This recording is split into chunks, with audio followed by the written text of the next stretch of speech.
Hello everyone, welcome to Shiv कृपा study point and I am your कृपा ma'am. Dears, आज हम अपनी 7th क्लास की इंग्लिश बुक हनीकॉम्ब के 6 यूनिट की पोइम करेंगे the mystery of talking fan. Lesson 6 की एक्सप्लेनेशन मैं पहले करवा चुकी हूँ। अगर आपने नहीं देखा है तो डिस्क्रिप्शन बॉक्स में लिंक मिल जाएगा, वहाँ जाके आप चेक कर सकते हैं। आपको फुल लेसन वहाँ वॉच करने के लिए मिलेगा। Mystery of talking fan, mystery का मतलब रहस्य, एक ऐसी चीज़ जो अत्यधिक क्यूरियोसिटी पैदा करती हो, जिससे जानने की उत्सुकता हमारे दिल में बनी रहे, उसको बोलते हैं मिस्ट्री, रहस्य। ऑफ द टॉकिंग फैन, बात करने वाले फैन का, फैन मीन्स पंखा, तो एक बात करने वाले पंखे का रहस्य। वेरी शॉर्ट पोइम है लेकिन वेरी इंटरेस्टिंग और मज़ेदार पोइम है। आप पढ़ोगे तो आप इसको एंजॉय करोगे, तो वीडियो को फुल वॉच करना। बिल्कुल छोटी सी पोइम है। Is there a ceiling fan in the room. Before you read में देखिए क्या दिया गया है। Is there a ceiling fan, ceiling का मतलब होता है छत और फैन पंखा, तो छत पे लगने वाला पंखा होता है, उसको बोलते हैं ceiling fan. Is there a ceiling fan, क्या यहाँ पे कोई सीलिंग फैन है, छत पे लगा हुआ पंखा है। इन द रूम, कमरे में। Where you are sitting now, now means अब, सिटिंग बैठे हुए, तो where you are sitting now, जहाँ अब आप बैठे हुए हो। Is there a ceiling fan in the room where you are sitting now, क्या आप जिस कमरे में अब बैठे हुए हैं वहाँ पे कोई सीलिंग फैन, छत पे लगा हुआ पंखा है। इज़ द फैन क्वाइट और नॉइसी, क्वाइट मीन्स होता है शांत, क्वाइट मीन्स बिल्कुल शांत, और नॉइसी मीन्स होता है शोर करने वाला। इज़ द फैन क्वाइट, क्या ये जो पंखा है ये क्वाइट है, शांत है, और नॉइसी या फिर ये बहुत ज़्यादा शोर करने वाला है। इफ़ इट इज़ नॉइसी, अगर यह नॉइसी है, ये शोर करने वाला पंखा है। यू मे बी श्योर, तो तुम्हें श्योर हो जाना चाहिए, तुम्हें मे बी शायद, श्योर पक्का कर लेना चाहिए। It is a distant relative, distance दूरी से, दूर वाला, ठीक है। डिस्टेंस का मतलब होता है दूर, और रिलेटिव रिश्तेदार, तो it is a distant relative, ये एक दूर का रिश्तेदार है। ऑफ द टॉकिंग फैन, बात करने वाले पंखे का। इन द पोइम, जो कि कविता में है। Which you are going to read, जिसे आप पढ़ने जा रहे हो। अगर आपके कमरे में जहाँ अब आप बैठे हो वहाँ पे कोई पंखा है, वो शांत है या शोर करने वाला है। अगर वो शोर करने वाला है तो पक्का ही हम कविता में जो फ़ैन पढ़ेंगे, जिस फ़ैन के बारे में, आपका फ़ैन भी उसका रिलेटिव है, उसका रिश्तेदार है। Let's read our poem. Once there was a talking fan, electric his chatter, I couldn't quite hear what he said, but and I hope it doesn't matter. Once, एक बार, there was a talking fan, यहाँ था, there was यहाँ था, a talking fan, एक बात करने वाला पंखा। Once there was a talking fan, एक बार यहाँ एक बात करने वाला पंखा था। इलेक्ट्रिक हिज गैजेट, इलेक्ट्रिकल का मतलब होता है बिजली की से बनने वाली, ठीक है। तो electrical his chatter, chatter means बात करना, अत्यधिक बोलने वाला जो होता है, बहुत ज़्यादा बोलता है, उसको बोलते हैं हम चैटर, बातूनी बोलते हैं। तो जो इसकी चैटर थी, इसकी बातें थी, वो इलेक्ट्रिक थी, बिजली की थी।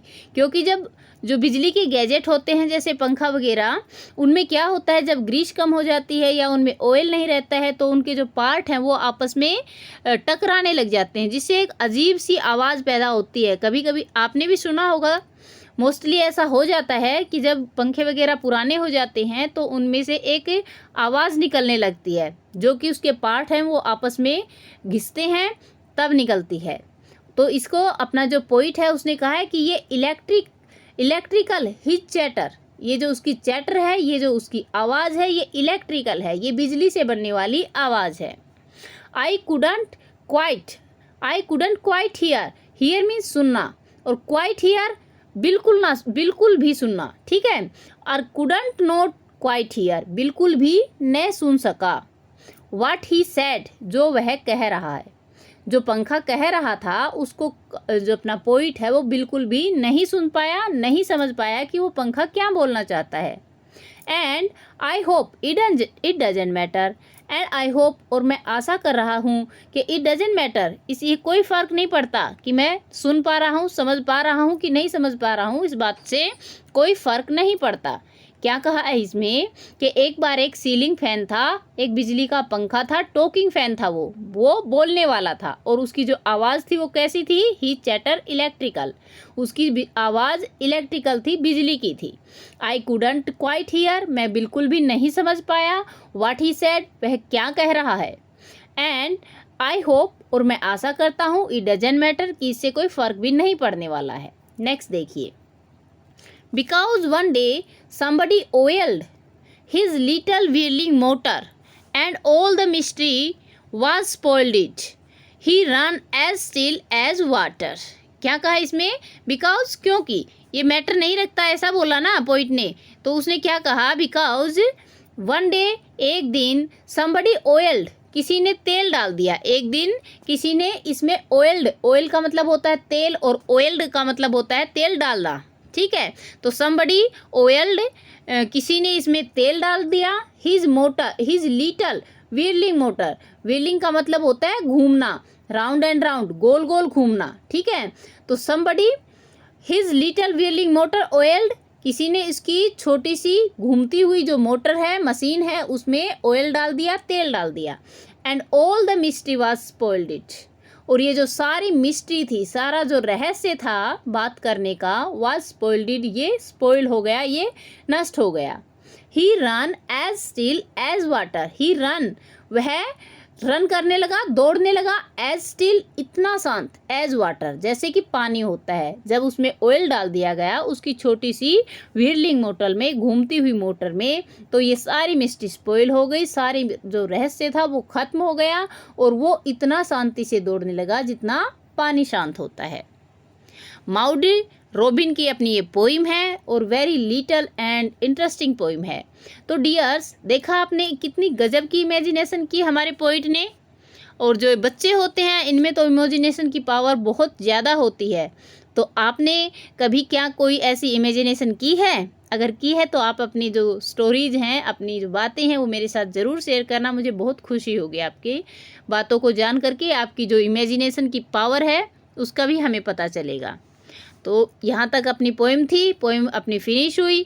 आई होप आपको क्लियर हो गई है। अगर क्लियर हो गई है तो वीडियो को लाइक कर दीजिए, और कोई डाउट रहता है तो कमेंट बॉक्स में कमेंट कर करके अपने डाउट्स को क्लियर कर लीजिए।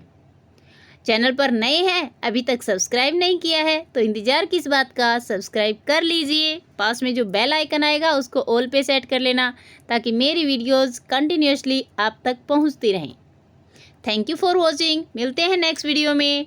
Till then, bye bye, have a great time.